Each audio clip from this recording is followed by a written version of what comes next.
Hello friends, my name is Emile and welcome back to another edition of the Hot Lap Classic. This time taking a look at the 1965 Mini Cooper 1275S Mark 1.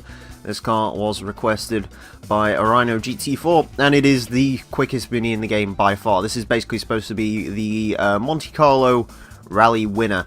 And yeah, the stats are rather overly inflated, as they are on pretty much every rally car in this game. Front engine, front wheel drive, 239 horsepower, 700 kilos, and a really good amount of torque actually.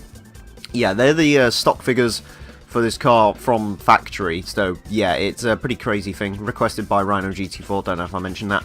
We have had one mini round before, that was the 1.3 and that's at a time of 33.418. I'm expecting this to go a lot quicker. However, I've got to be completely honest, I have no idea what time this is actually going to set.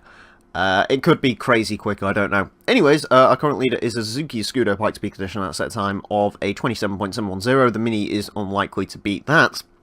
But yeah, kind of interested to see where this Mini will go.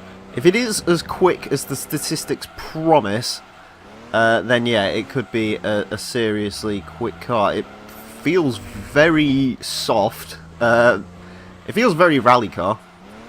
No doubt in that one at the moment. It feels very much like a rally car. It actually feels like it's bigger than the stock Mini as well.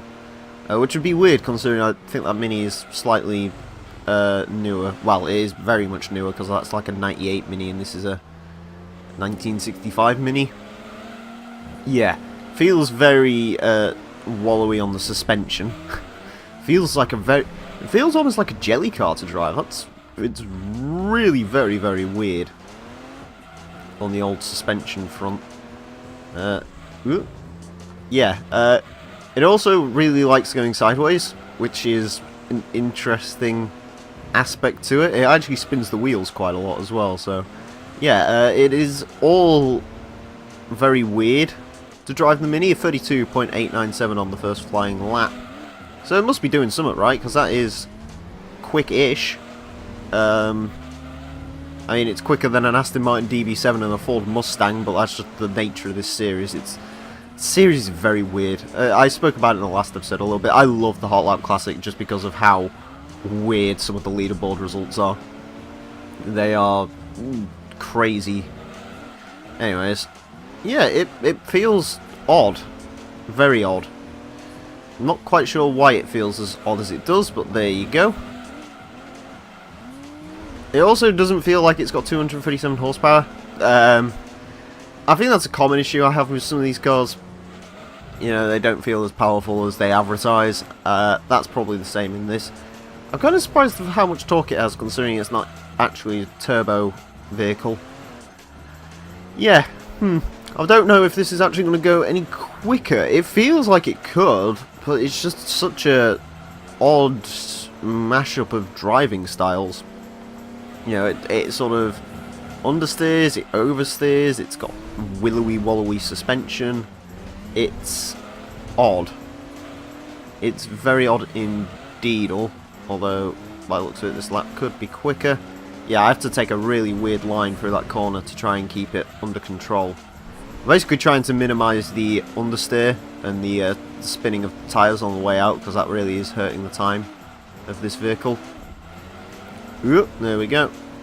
Come around there, a 32.656. Okay, so it is getting better. One final valiant effort from the Mini. Let's see if it can go any quicker. On the plus side, it will be able to take that jump nice and softly because it's got softly suspension, which is lovely. Right. Knock into first gear. Use the power to get it out. There we go. Don't invalidate my lap time. 32.046. That final corner cut was a little bit cheaty. I will be perfectly honest, I have no idea how that didn't invalidate the lap time, but I mean, you know, every car's afforded the same level of runoff area. You know, I would have continued on no matter the car, so a 32.046 for the Mini rally car. Yeah, that is a weird car to drive, that one. I really would not recommend that one, but Yeah, it's not too bad. Anyways, let's go see where it places on our leaderboard. On to the leaderboard then, and the Mini Cooper 1275S Mark 1 goes into 71st place with a 32.046. Interestingly enough, it is just 200th of a second quicker than the Citroen Saxo, which also resembles a rally car when race modded. It's quicker than an MR2, TVR Cerberus, slightly slower than a Venturi Atlantique and the Honda Prelude. Anyways, I hope you enjoyed this episode of the Hot Lap Classic. As always, if you want to request cars for the series, you can do so in the comment section and go into the description for a full request list form. Thank you all very much for watching, and until next time, farewell.